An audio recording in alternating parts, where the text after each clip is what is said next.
लोकशाहीतील चौथा स्तंभ असणारी माध्यम ही अबाधित राखण्यासाठी पत्रकारांच्यात एकी असणं गरजेचं आहे. पत्रकारांच्या अडीअडचणी सोडविण्यासाठी शासन आणि प्रशासन हे नेहमी पत्रकारांच्या पाठीशी राहील, असा विश्वास माजी पालकमंत्री डॉक्टर सुरेशभाऊ खाडे यांनी व्यक्त केला. मिरज शहर पत्रकार संघाच्या वतीने मिरजेत आयोजित करण्यात आलेल्या मराठी पत्रकार दिनाच्या कार्यक्रमात डॉक्टर सुरेशभाऊ खाडे बोलत होते.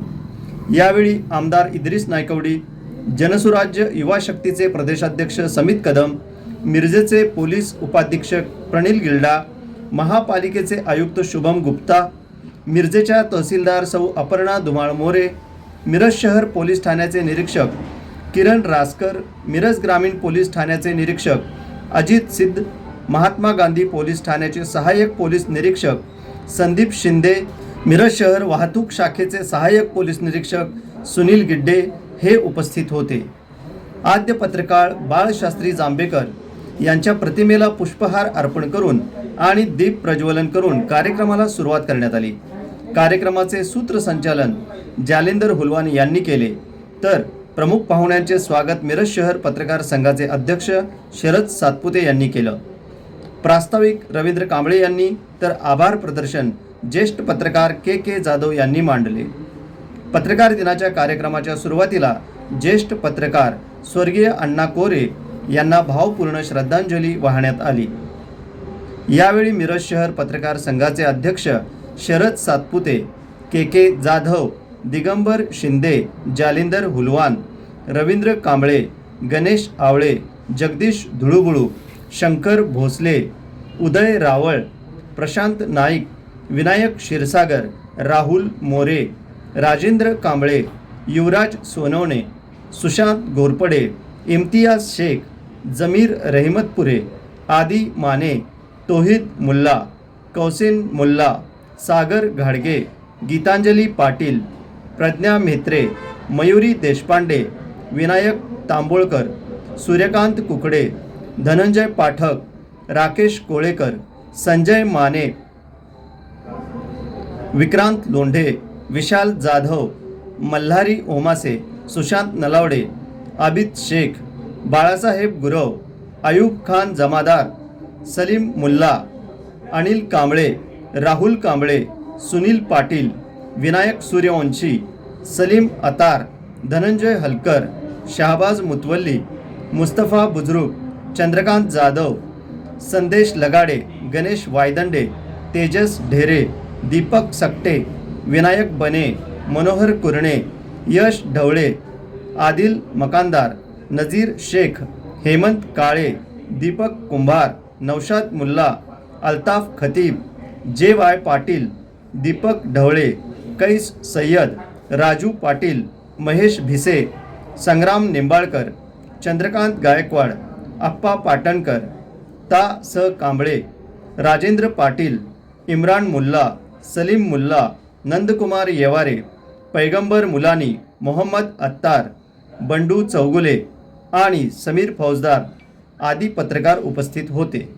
की चौथा स्तंभ हा कायम एकजुटीने एका ताकदीने असावा हे मला पटलं. पण एक का येतात दोन काम, एक तुम्ही चांगलं काम करता, तुम्ही शांतता होता, तुम्ही मार्गदर्शन करता,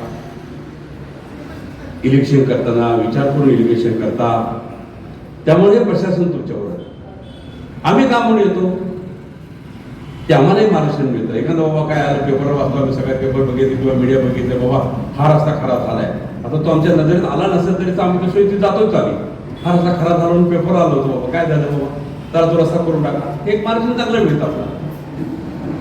पण जे महत्वाचे विकासाचे असतील, एखादे चांगले कार्यक्रम होत असतील, एखादा चांगला वक्ता येत असेल, चांगला अधिकारी येत असेल, डिपार्टमेंटचे एखादे चांगले कार्यक्रम होत असतील, तर हे कार्यक्रम फ्रंट पेजला घ्या. आपल्याला मी धन्यवाद देईन की आपण विधानसभेला खूप सहकार्य केलं, खूप चांगलं काम केलं आमच्या बरोबर. तसे आम्ही निगेटिव्ह नव्हतोच, त्यामुळे काय विषय नव्हता तसा काय, पण चांगलं सहकार्य केलं, त्यावर मी धन्यवाद देतो आपल्याला. असंच सहकार्य, असंच मार्गदर्शन, असंच पाठबळ आपलं आमच्या पाठीशी आपण ठेवावं. निश्चितच तुमच्या माध्यमातून निश्चित ह्या नगरीची काही सुधारणा असेल, काय लौकिक करायचं असेल, बाकीच्या गोष्टी करत असतील करण्याच्या निश्चित आम्हाला पाठवून मिळेल, आम्ही ते करू. पण निश्चित एखादी बातमी वाचल्यानंतर तुम्ही ती बातमीचं सादरीकरण कसं करता, सादरीकरण करता करता तुमचे विचार काय अपेक्षित आहे समाजाला ह्या घटनेतलं किंवा ह्या बातमीतलं हे तुम्ही जे मांडता ते अत्यंत महत्त्वाचं आहे. आणि मला वाटतं की त्या दृष्टिकोनातून आता सगळेच जण चालत आहेत. सर्वांनी झालेला बदल हा स्वीकारलेला आहे. जे काही युगानुसार बदल झाला आहे तो स्वीकारलेला आहे, तो स्वीकारलाच पाहिजे. आता वृत्तपत्र म्हणजे प्रिंट मीडिया आणि इलेक्ट्रॉनिक मीडिया ह्यात फार उपयोग करून फरक करून फारकत करून चालणार नाही. कारण तिथेही काम करणारा पत्रकाराचा इथेही काम करणारा पत्रकार म्हणजे दोघांची धडपड तीच असते. फक्त प्रिंटला एक आहे की प्रिंटला 24 आवर्स थांबावं लागतं आपले विचार लोकांपर्यंत पोहोचायला, आपलं म्हणणं सादरीकरण करायला. इलेक्ट्रॉनिकला तसं नाही आहे. इलेक्ट्रॉनिकला 2 मिनिटात तुम्ही इकडचं तिकडे इकडं होऊन सगळं ते जो असेल विषय तुम्ही लोकांच्या पुढे मांडू शकता. फक्त एक आहे की पत्रकार दिनाच्या निमित्तानं आपण सर्व पत्रकार एकत्रित करण्याचा बऱ्याच प्रयत्न सर्वांनी केला आहे. मी आता एक मित्र म्हणून बोलतोय, तुमचं काही तिथलं आमदार पुजारी वगैरे हे नाही, मित्र म्हणून बोलतोय. सर्वांनी एकत्र राहणं गरजेचं आहे.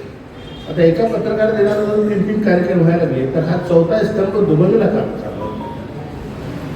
4था स्तंभ म्हणतो आम्ही तुम्हाला आदराने, आणि तुमची जागा आहे ती महत्व आहे तुमचं, पण तो स्तंभ दुबळायला देऊ नका. दुभंगू नये तो स्तंभ, याची दक्षता सर्वांनी घ्या. चांगलं काम सगळेच जण करतायत. एक चांगला विचार करूया आणि एक चांगल्या पद्धतीचं एक पत्रकार भवन हे आपण मिरजेमध्ये कसं साकारता येईल याचा एक निश्चय त्याच्या 6 जानेवारीच्या निमित्तानं आपण सगळे करू. आणि येणाऱ्या सर्वच या पुढच्या काळामध्ये तुम्हाला सगळ्यांना माझ्या मनापासून शुभेच्छा. आणि तुमच्या प्रगती सगळ्या या संघटनेची बघून मला फार आनंद होतो आहे. कोणत्याही पद्धतीच्या अडचणीला आम्ही तुमच्याबरोबर आहोत. कुठलीही अडचणीमध्ये निश्चितरित्या आपण करू. मला खोलात जायचं नाही आहे, पण ज्यांच्या काय असेल त्यांना हा निरोप पोचेल की मी तुमच्याबरोबर आहे. मीडिया हे लोकांची मते व्यक्त होण्याकरता महत्त्वाचं आहे. लोकांना काय वाटतं हे सुद्धा मीडियाच्या म्हणजे आपल्या माध्यमातून सगळ्यांपर्यंत पोहोचलं पाहिजे.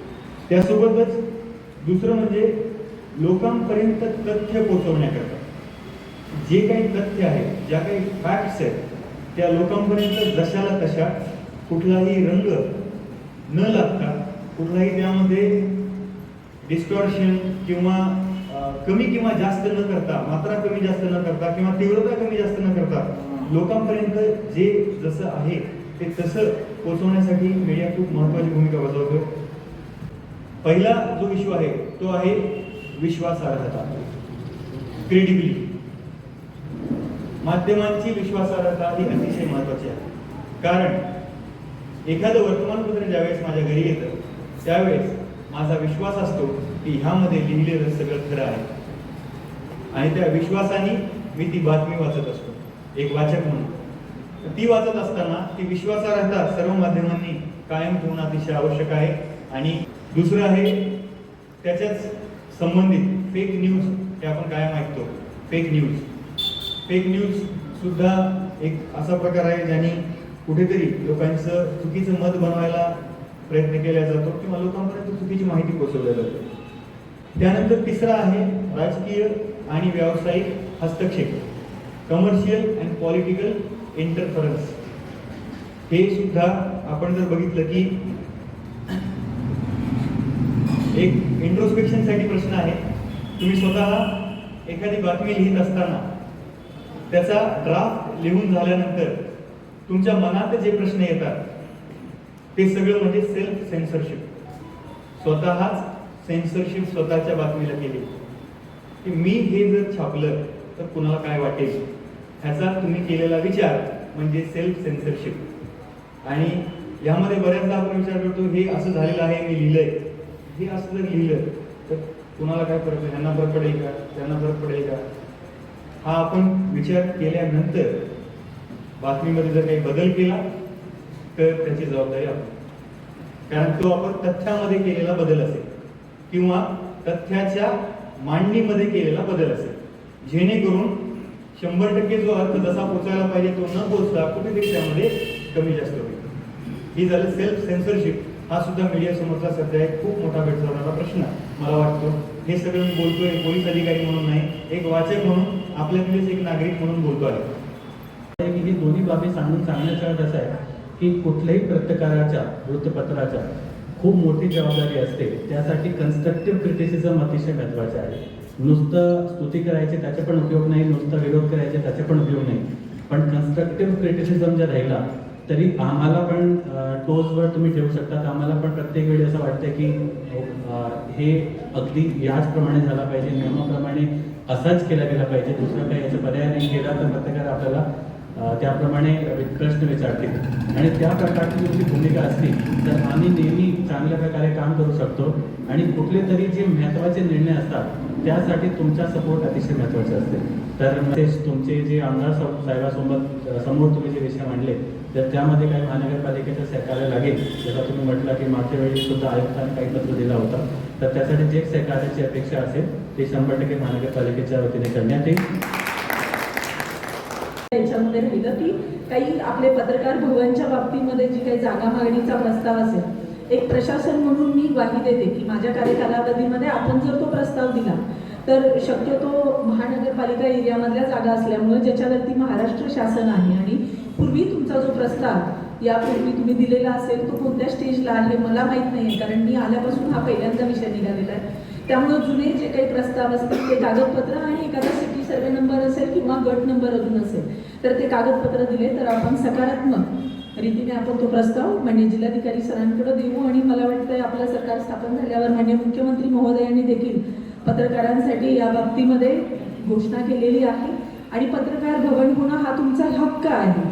त्यामुळं फक्त जी जागेचे कागदपत्र आहेत आम्ही त्यामध्ये आपल्याला प्रशासन म्हणून जे काही आवश्यक आमच्याकडचे दाखले आहेत ते देऊन आपण पॉझिटिव्हली प्रस्ताव पाठवू.